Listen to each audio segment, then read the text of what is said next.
Concernant notre sujet banal, je voudrais clôturer sur la famille. Il y avait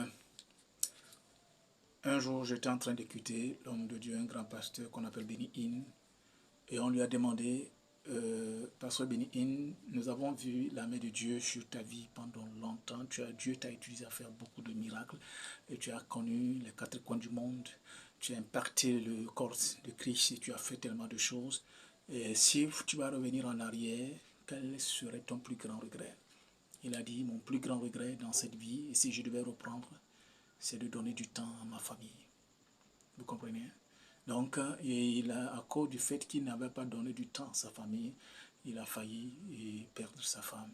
Et ils ont même été dans un divorce momentané. Et Dieu merci quand même qu'il a repris sa femme entre-temps. Et son fils, par la grâce de Dieu, a quand même été ramené. Il est revenu dans le corps, dans la vie spirituelle, dans la chrétienté, en un moment donné de sa vie. Sinon, il était déjà parti avec la drogue et consommé. Pourtant, cet homme est un grand homme de Dieu. Ok. Donc, quand vous voyez, par exemple, la plupart des temps, des choses que les gens, même les hommes qui ont de l'argent, qui se font de l'argent, qui sont riches aujourd'hui, vous allez leur demander, ils vont dire leur plus grand regret, c'est le fait qu'ils n'ont pas eu le temps, ils n'ont pas donné du temps à leur famille. Ok. Si nous voulons que la famille évolue, si nous voulons que la famille reste, si nous voulons vraiment avoir une famille générationnelle, nous devons donner du temps à notre famille. Le temps, nous devons accorder du temps à notre famille. Le temps à la famille est vraiment fondamental. Quand on parle du temps, on parle de la famille, c'est la disponibilité. C'est le temps. Nous devons ménager du temps pour notre famille. Des fois, nous sommes à la course de l'argent, nous sommes à la course de la richesse, nous sommes à la course de l'accomplissement. C'est normal, c'est la quête de tout un chacun de nous. C'est un désir de tout un chacun de nous d'être compté parmi les plus grands milliardaires. Mais quand tu as de l'argent et que tu n'as pas un descendant pour prendre la relève, c'est que tu as un problème. Et c'est pourquoi vous allez voir, surtout en Afrique, nous avons un problème de richesse générationnelle. D'accord? Parce que le papa n'a jamais eu le temps d'inculquer, de transmettre la connaissance, de transmettre le savoir, de transmettre l'entreprise à l'enfant, si bien que quand il part, c'est l'entreprise qui part, c'est toutes les ressources qui partent. Ok, et c'est très dangereux cela. Je me rappelle bien, il y avait une dame, elle n'avait qu'un seul fils, et à un moment donné, elle n'a jamais eu 5 ans. Quand l'enfant est né, tout ce qu'il savait, tout ce qu'il connaissait, c'est la bonne. Et l'enfant n'a jamais eu le temps avec sa maman. Et la maman est devenue tellement puissante sur le plan financier.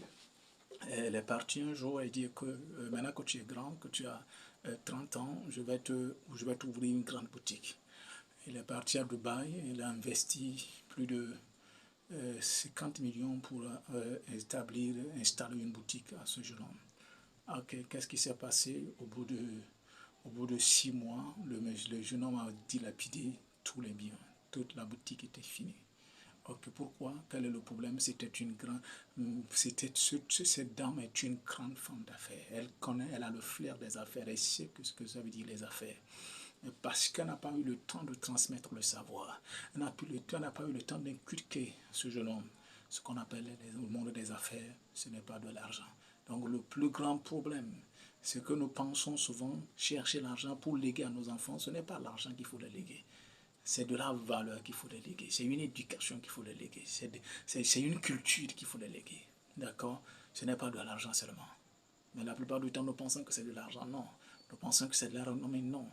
Non. Chacun de nous a ce qu'on appelle son karma. Ok? C'est vrai que souvent, les biens que tu fais, ça va, mais la réalité, ça va dans les descendances. Mais la première personne qui bénéficie de tout ce que nous faisons, c'est nous-mêmes. D'accord? Maintenant, si tu fais ce qui est bon et que ton enfant vient, il n'a pas été éduqué de cette façon, il va tout détruire. Il va détruire le karma que tu as laissé pendant un moment donné. Il va créer sa propre atmosphère et c'est la vie qu'il va mener qui sera de mal. Donc, c'est très important de donner du temps à nos familles, à nos enfants, surtout à nos petits-enfants. D'accord?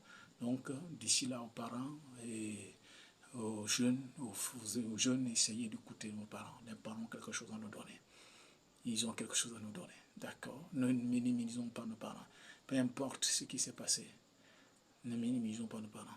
Des fois, quand j'étais encore jeune, je pensais que À un moment donné, quand il y avait des manquements dans ma scolarité, quand sort, j'accusais le papa. Je dis, mais écoute, qui est ce papa qui ne peut même pas s'occuper de son fils, de son unique fils? Mais écoute, à un moment donné, quand j'ai commencé par faire la mienne, j'ai compris que c'était pas ça.